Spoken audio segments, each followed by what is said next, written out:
Bab 127. Part tahun 1026 sampai tahun 1030. Bu, ada apa denganmu? Seolah merasakan kesedihan wanita itu, anak berusia 2 tahun itu mendongak ke arah ibunya. Tidak apa-apa. Kenapa kamu bilang ini mirip ayah? Wanita itu menenangkan emosinya, mencegah air mata meluap, dan berkata kepada anaknya sambil tersenyum.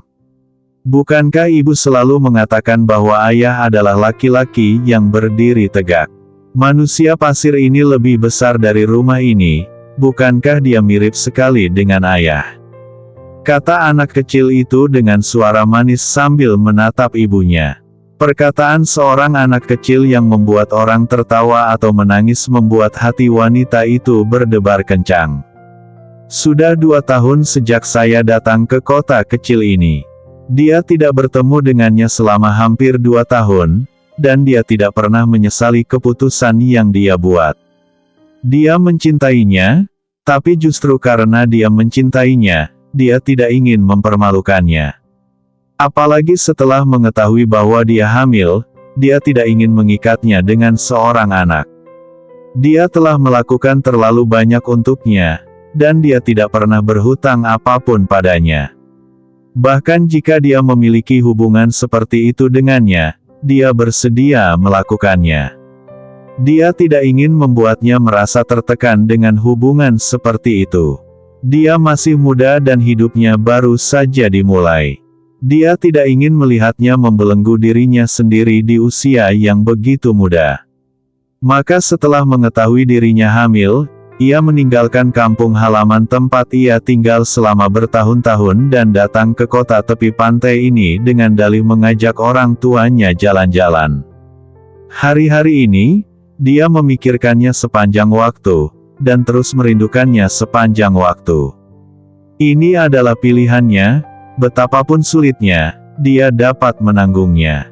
Tapi bagaimana dengan anak-anak? Dia tidak pernah memikirkan masalah ini sebelumnya. Dia selalu merasa bahwa dengan uang yang dia berikan padanya dan orang tuanya, dia bisa memberikan masa kecil yang utuh kepada anaknya. Tapi sekarang, melihat mata putranya yang membara dan fantasinya tentang ayahnya, hatinya dipenuhi rasa bersalah. Bagaimana masa kecil tanpa ayah bisa terasa lengkap? Yah, mirip sekali. Sama tinggi dan kuatnya dengan ayahmu. Dengan berlinang air mata, wanita itu dengan lembut menyentuh kepala putranya. Bu, kenapa ibu menangis? Anak kecil itu memandang ibunya dengan bingung. Bu, kenapa ibu menangis? Bukankah karena angin kencang dan pasir di pantai sehingga pasir masuk ke mata ibu? Bu, aku bukan anak berumur 3 tahun.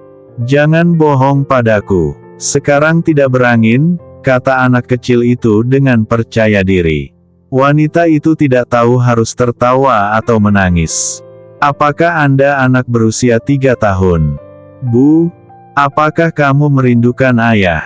Sebelum wanita itu memikirkan bagaimana menjawab putranya yang sangat berbakat, anak laki-laki itu berbicara lagi. Melihat ekspresi serius putranya, wanita itu mengangguk dengan lembut, ya, saya memikirkannya. Bu, saya juga merindukan ayah saya. Bagaimana kalau kita mencarinya bersama? Anak laki-laki itu memandang ibunya dan berkata, saluran napas susu akustik. Oke, kalau kamu sudah besar, kita akan mencari ayah. Wanita itu menyentuh kepala anak kecil itu dan berkata dengan lembut. Lalu kapan kita akan dewasa? Anak kecil itu terus bertanya. Umur 3 tahun? Paling tidak setelah umur 3 tahun. Kalau tidak maka akan terlalu muda untuk bepergian jauh. Tapi bu, bukankah orang dewasa suka membohongi anak berumur 3 tahun? Apa yang akan ibu lakukan jika kamu berbohong padaku? Kalau tidak, tunggu sampai aku berumur 4 tahun. Ketika aku berumur 4 tahun, ibuku tidak akan bisa berbohong padaku. Anak laki-laki kecil itu memandang ibunya dan berkata dengan serius. Yah, saat itu berumur 4 tahun. Wanita itu mengangguk. Kalau begitu, sudah sepakat. Kalau begitu, ibu tidak akan menarik kembali kata-katanya. Anak laki-laki kecil itu mengulurkan jari kelingkingnya ke arah wanita itu. Jangan menyesalinya. Wanita itu mengulurkan jari kelingkingnya dan mengaitkannya dengan anak laki-laki itu. Ibu baik sekali. Wanita tersenyum. Tapi Bu, aku sangat merindukan ayahku saat ini. Aku sangat merindukan ayahku. Suara anak kecil itu tiba-tiba tercekat. Air mata di mata wanita itu tidak bisa lagi ditahan dan mengalir di pipinya. Dia tidak lagi tahu harus berkata apa dan hanya bisa memeluk erat putranya.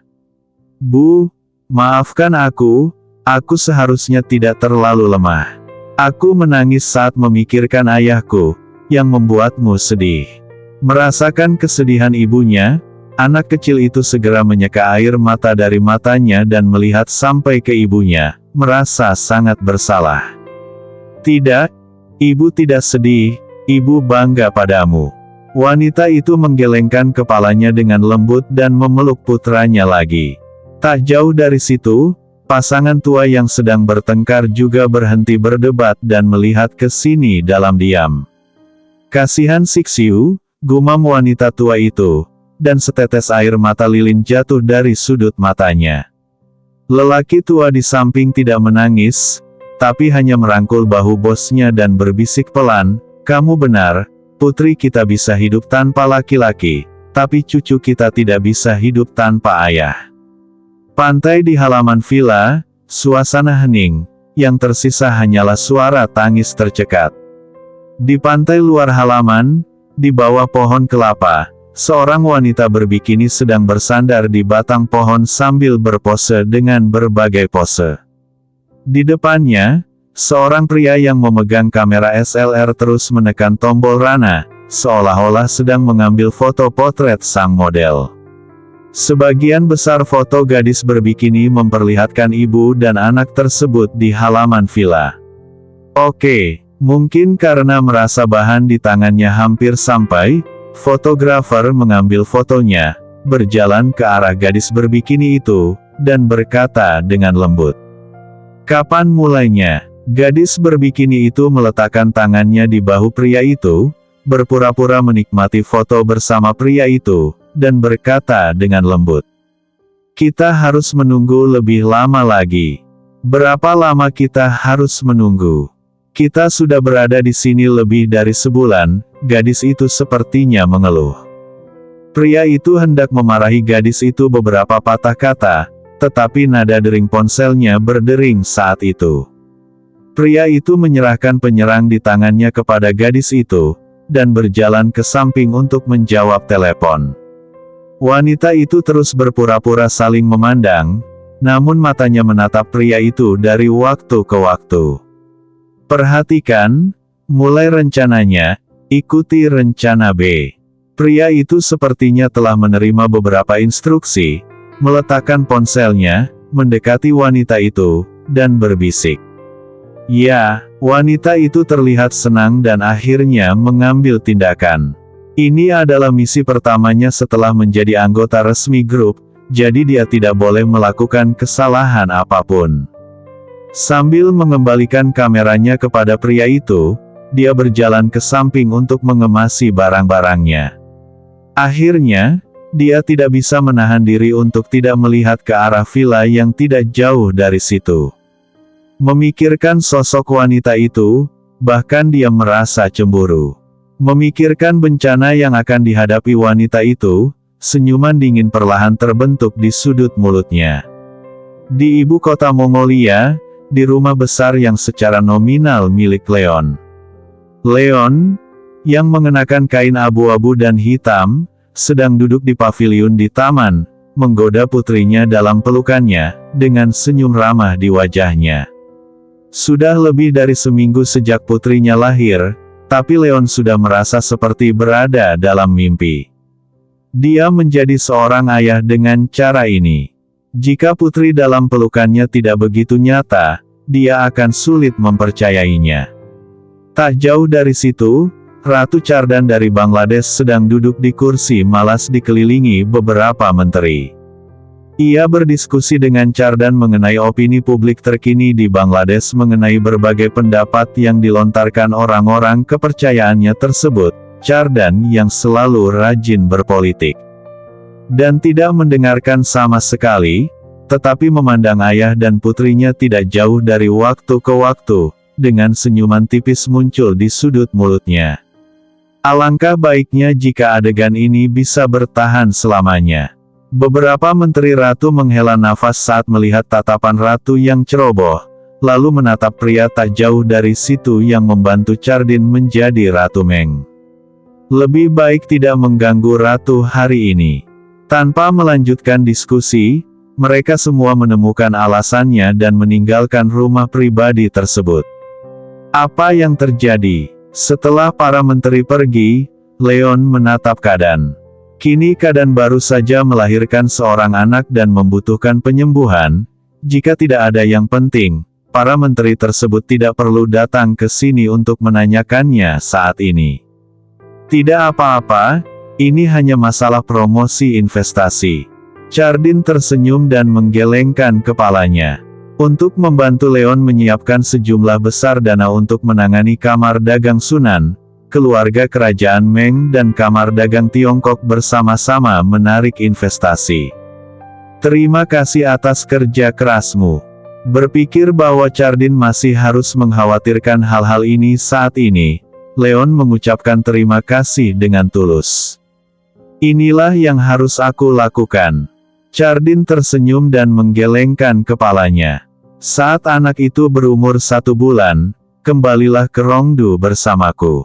Leon tidak bertanya lagi. Dia yakin Kadan bisa menangani hal ini. Meskipun dia dan Chardin lebih suka memanfaatkan satu sama lain dan tidak memiliki perasaan apapun, bagaimanapun juga, dia adalah ibu dari putrinya dan dia akan selalu membawanya kembali untuk bertemu kakeknya. Apakah nyaman bagiku untuk pergi? Kadan sedikit terkejut, dia mengikuti Leon kembali ke rumah Wood. Haha, apa ketidaknyamanan ini? Leon tersenyum. Chardin sangat gembira. Saat dia hendak menanyakan hadiah apa yang harus dia persiapkan untuk kakeknya dan saudari Yuruo, Xiao Mengdan menangis saat ini. Gadis ini sepertinya lapar, dan aku harus bekerja keras untukmu lagi.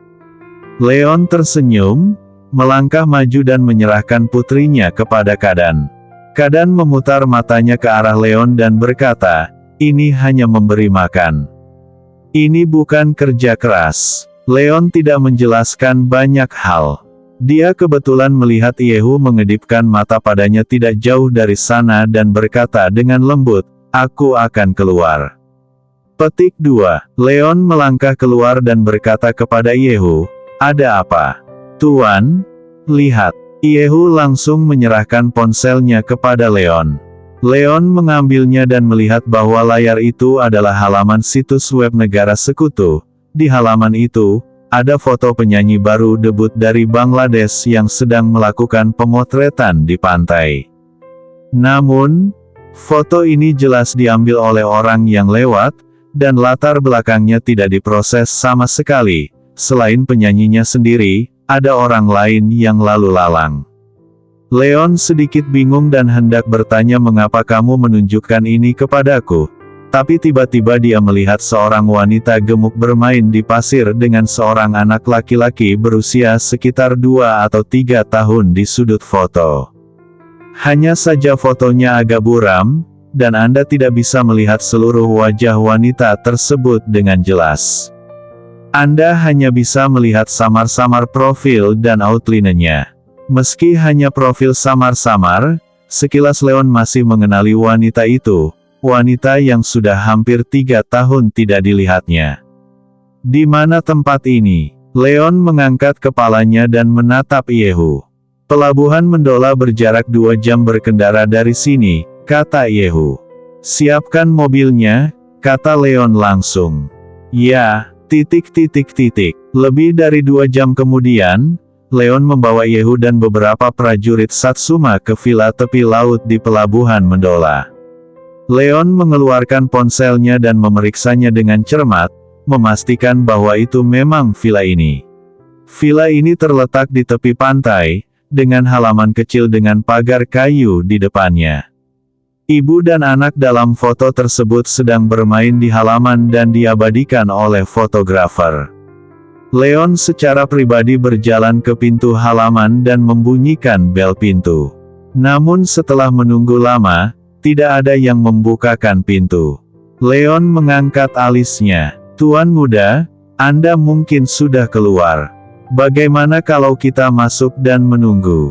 Iehu melangkah maju dan bertanya. "Tidak apa-apa." Iehu mengedipkan mata pada bawahan di sebelahnya, dan bawahan itu langsung memanjat pagar kayu dan membukakan pintu halaman untuk semua orang. Leon melangkah masuk dan sampai ke pintu villa. Dia melihat ke dalam melalui jendela di sebelahnya dan menemukan bahwa tidak ada orang di dalam. Leon tidak banyak berpikir dan duduk di kursi santai di bawah atap. Namun Iehu tidak diam, dan mulai memerintahkan beberapa orang lainnya untuk bertanya. Setelah beberapa saat, beberapa bawahan bergegas kembali dan memberitahu Leon informasi yang telah mereka pelajari. Pemilik villa ini adalah seorang ibu tunggal muda yang datang ke sini bersama orang tuanya lebih dari 2 tahun yang lalu, membeli properti ini, dan akhirnya melahirkan seorang anak laki-laki di rumah sakit setempat. Mereka sudah tinggal di sini selama bertahun-tahun, tapi hari ini keluarga itu keluar pagi-pagi sekali. Kemana mereka pergi, para tetangga tidak tahu. Leon terdiam. "Saya datang ke sini lebih dari 2 tahun yang lalu, membeli properti ini, dan melahirkan seorang anak laki-laki di sini." Menghitung waktu, sudah jelas siapa ayah anak kecil itu. Apakah ini sebabnya dia menghilang? "Tuan, bagaimana kalau kita masuk dan menunggu?" Melihat Leon yang diam, Iehu samar-samar menebak beberapa kemungkinan dan bertanya dengan hati-hati. Oke, dia ingin masuk dan melihat setiap detail kehidupannya selama bertahun-tahun. Iehu menghentikan bawahannya untuk mencoba masuk, berjalan ke pintu secara langsung, mengulurkan tangannya untuk memegang pegangan, langsung mengerahkan energi yang membuat marah di tubuhnya, dan menggetarkan silinder kunci. Bagi dia yang sudah memasuki alam bawaan, ini hanyalah sepotong kue. Dia secara pribadi membukakan pintu untuk Leon, dan Leon melangkah masuk. Sekilas, dia melihat foto keluarga tergantung di tengah ruang tamu. Melihat wanita montok dan ramah di foto, dan melihat anak laki-laki di pelukannya yang tampak persis seperti foto dirinya ketika dia masih kecil, hati Leon tiba-tiba mengepal erat. Wanita di foto itu tak lain adalah Liu Anze yang sudah lama tidak berhubungan dengan Leon. Adapun anak laki-laki kecil yang terlihat hampir persis seperti dia ketika dia masih kecil, Leon tahu tanpa berpikir bahwa dia adalah anaknya dan anak Liu Anze. Usia sebenarnya anak laki-laki itu seharusnya kurang dari 2 tahun, tetapi dia terlihat lebih dari 2 tahun. Seharusnya Leon dan Liu Anze hamil segera setelah mereka menjalin hubungan. Ketika Liu Anze pindah, mengatakan bahwa dia ingin tinggal bersama orang tuanya, Leon tidak terlalu memikirkannya. Namun kini sepertinya dia sudah mengetahui dengan jelas bahwa dirinya hamil, namun dia tidak ingin membatasi diri pada masalah tersebut, maka dia pun meninggalkan kampung halamannya. Bagi Liu Anze yang baik hati, dia bisa melakukan hal seperti itu. 2 tahun, tepatnya 2 tahun, ternyata dia sudah tinggal di sini. Ternyata dia sudah lama menjadi seorang ayah. Lucunya dia tidak pernah menyadarinya. Dalam analisis terakhir, dia masih terlalu tidak peduli padanya. Ketika Iehu melihat foto itu, dia diam-diam keluar dari ruangan bersama yang lain, menyerahkan semuanya di sini kepada Leon. Leon sepertinya tidak menyadari Iehu dan yang lainnya pergi, dan hanya berjalan mengelilingi villa sendirian. Villanya tidak terlalu besar, hanya ada ruang tamu, dapur, dan ruang makan di lantai 1.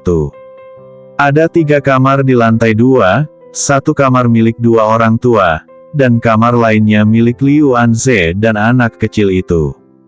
Ketika dia berjalan ke kamar Liu Anze, Leon melihat foto di atas meja. Itu adalah foto-foto anak kecil yang sedang tumbuh dewasa. Penampakan bayi baru lahir, penampakan bulan purnama, penampakan anak usia setengah tahun, dan penampakan anak usia 1 tahun. Leon sepertinya melihat dirinya sendiri bertahun-tahun yang lalu. Akhirnya, Leon melihat sebuah lukisan. Itu adalah gambar yang digambar oleh seorang anak kecil. Lukisan itu pasti diletakkan di atas meja tidak lama setelah dilukis. Ini adalah pengait yang sangat sederhana. Hanya ada 3 orang kecil di dalam kata-kata itu, 3 orang kecil berpegangan tangan. Si kecil di tengah lebih kecil. Meski hanya gambar sederhana, Leon tetap memahami konsepsi artistik lukisan ini. Ayah, ibu, aku. Mata Leon berkaca-kaca saat mengira lukisan ini dilukis oleh seorang anak kecil yang berumur kurang dari 2 tahun. Akhirnya, Leon melihat beberapa tulisan tangan Juan Xiu di sudut gambar.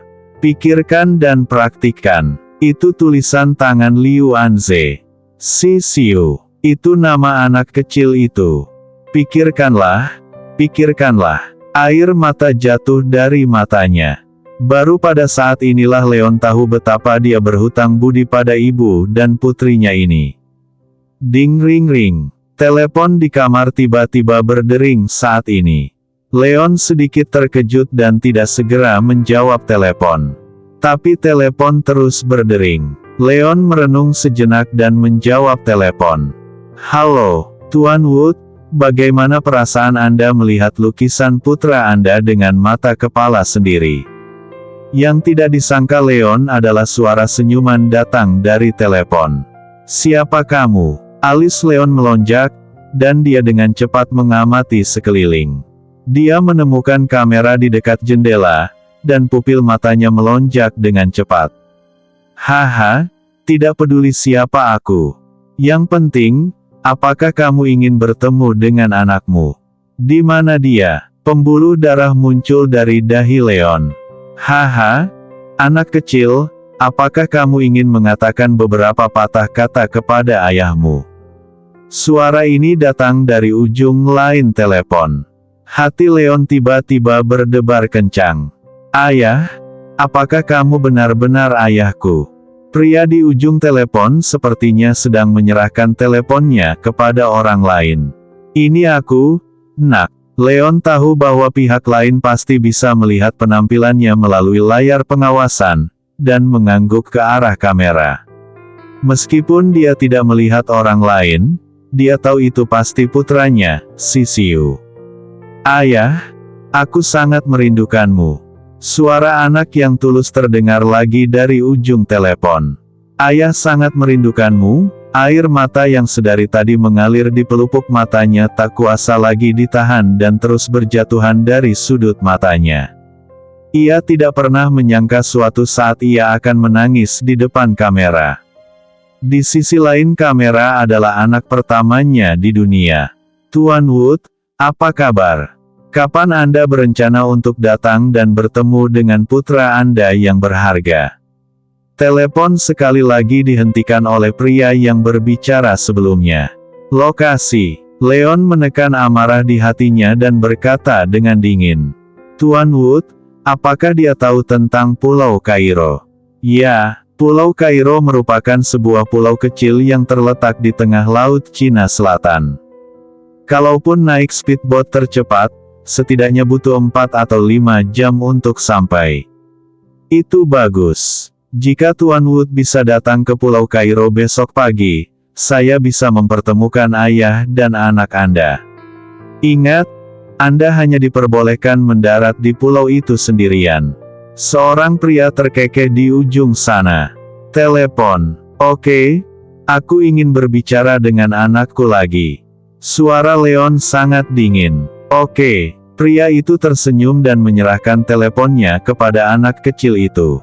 Sixiu, ya, katakan pada ibu, jangan takut, ayah akan datang mengantarmu pulang besok. Ayah, ibu tidak takut, dan aku juga tidak takut, tapi ibu bilang begitu semua orang jahat, kamu datang menjemputmu. Kami akan berada dalam bahaya. Tidak apa-apa, ayah tidak takut bahaya, kata Leon sambil tersenyum. Tapi aku khawatir ayah dalam bahaya. Ayah, tolong jangan datang, tangisan anak kecil itu terdengar dari ujung telepon yang lain. Air mata di mata Leon tidak bisa menahan diri untuk tidak keluar lagi. Hal baik apa yang dia lakukan di kehidupan sebelumnya sehingga memberinya anak yang berakal sehat. Anak-anak biasa di usia ini mungkin tidak mengerti apa-apa, tapi Sixiu sudah bisa memikirkan ayahnya yang tidak kompeten, betapa beruntungnya dia memiliki anak seperti itu. Bersikaplah baik, Sixiu. Percayalah pada ayah. Ayah pasti akan mengantarmu pulang dengan selamat dan pulang bersama. Leon berkata lembut dengan senyuman di wajahnya dan air mata berlinang. Sebelum Sixiu di ujung telepon dapat berbicara lagi, Leon menutup telepon, berdiri dan berjalan keluar. Pada saat ini, dia telah sepenuhnya memahami bahwa semua ini pada dasarnya adalah permainan melawannya.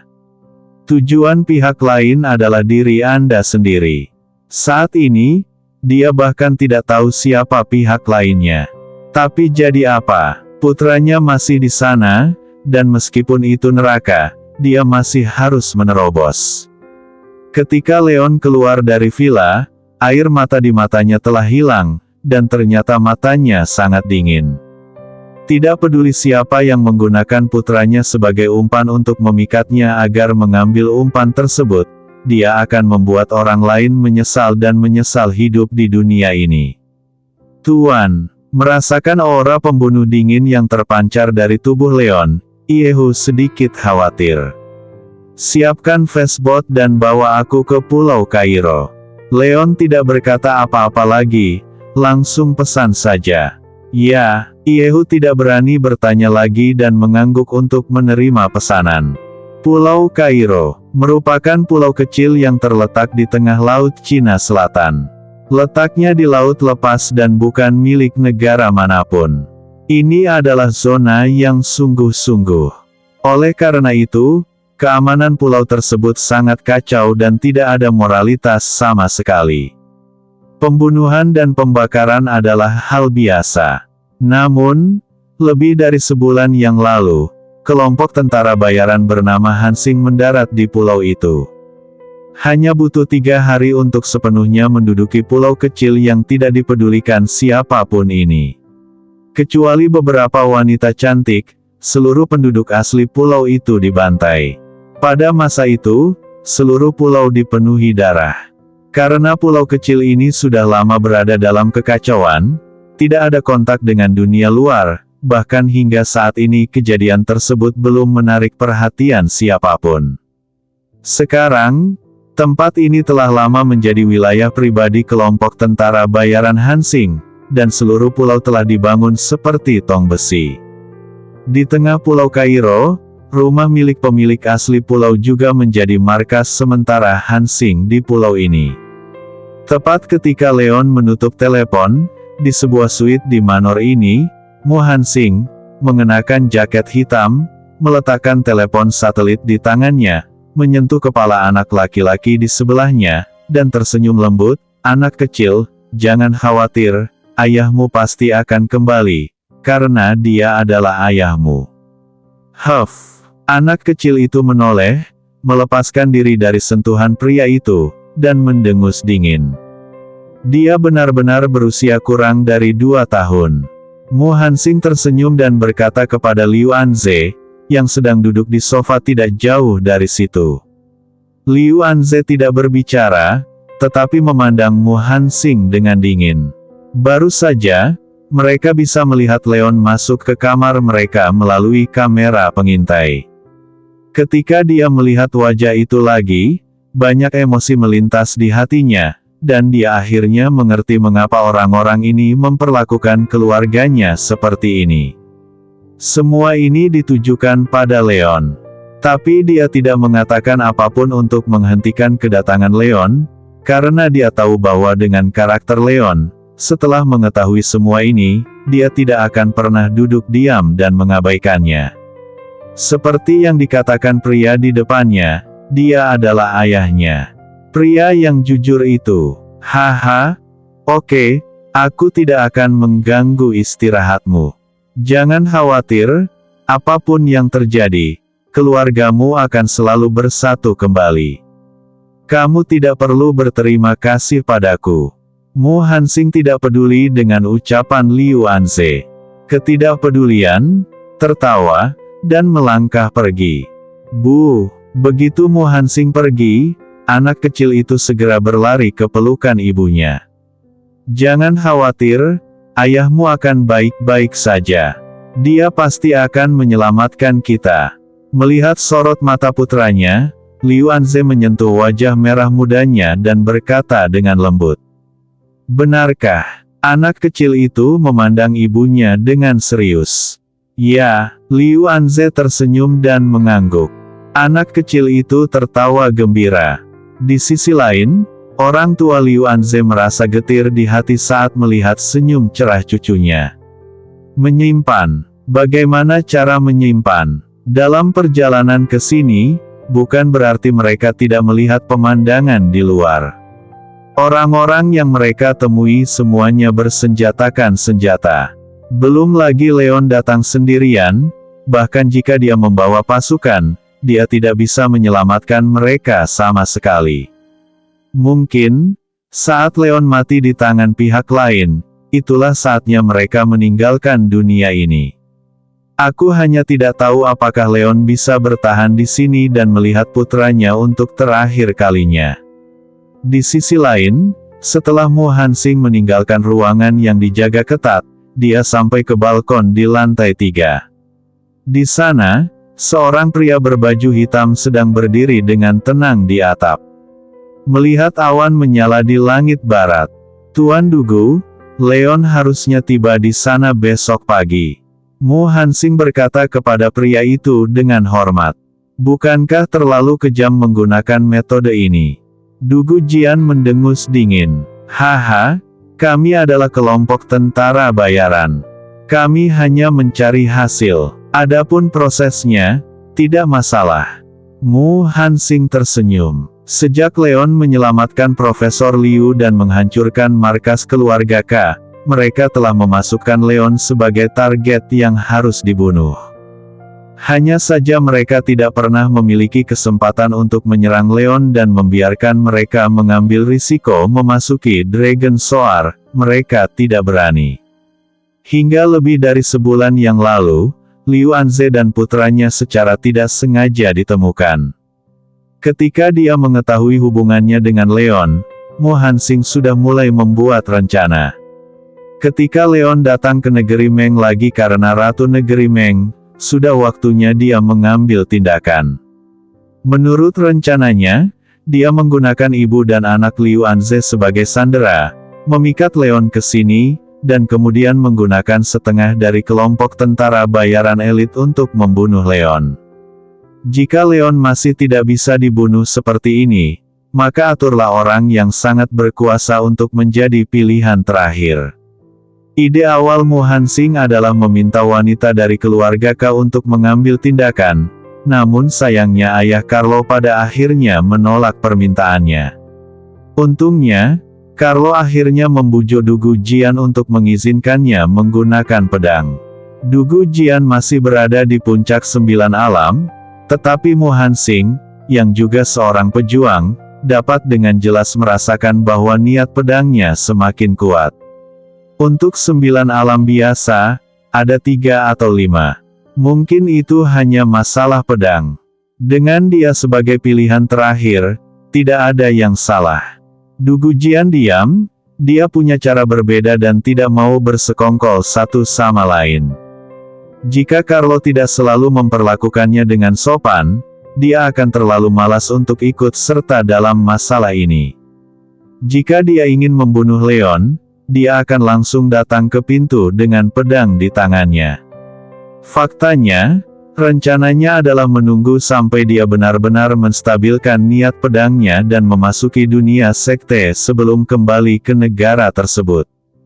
Hanya saja saya sudah lama menjadi tamu, dan saya selalu harus melakukan sesuatu untuk keluarga tuan rumah. Sayangnya lelaki itu ditakdirkan menjadi batu asahnya. Dia bahkan ragu apakah bocah itu bisa sampai di sini dengan penjagaan yang begitu ketat. Bahkan jika dia sampai di sini, berapa kali dia bisa menahan pedangnya sendiri setelah kelelahan. Sayang sekali, sayang sekali. Mu Hansing baru saja datang untuk memberitahu Du Gujian. Melihat Du Gujian tidak berbicara atau bertele-tele, dia berbalik dan pergi.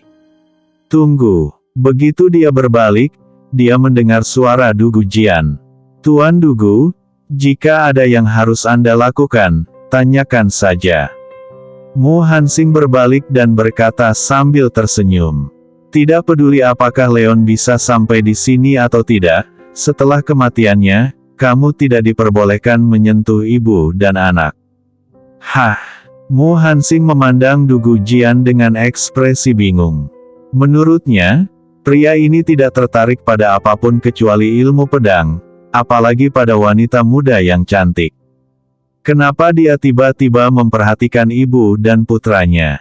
Anak itu memiliki karakter yang baik, aku berencana menerimanya sebagai muridku.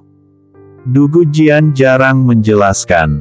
Tuan Dugu, apakah Anda tidak khawatir anak itu akan membalaskan dendam ayahnya di masa depan?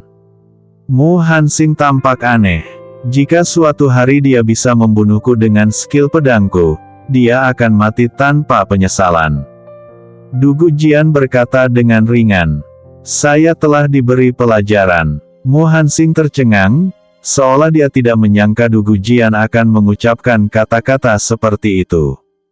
Untuk pertama kalinya, dia memberi hormat sambil mengepalkan tangan ke arah Du Gujian.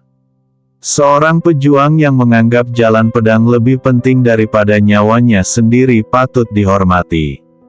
Tetapi jika Leon bahkan tidak bisa menembus garis pertahanan yang saya buat, saya tidak setuju dengan ini, Tuan.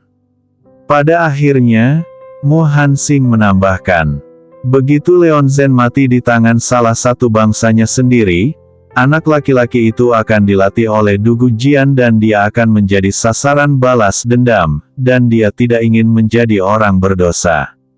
Du Gujian mengangguk sebagai pengakuan. Jika Leon bahkan tidak memiliki kemampuan untuk sampai ke sini, kualifikasi apa yang dia miliki untuk memberikan kesempatan kepada putranya untuk bertahan hidup? Tak satu pun dari mereka berbicara tentang kemungkinan kelangsungan hidup Leon, karena itu tidak diperlukan. Personel paling elit di seluruh Hansing ada di sini, totalnya lebih dari 1000 orang, dan seluruh pulau berada di bawah kendali mereka sebanding dengan alam sekte.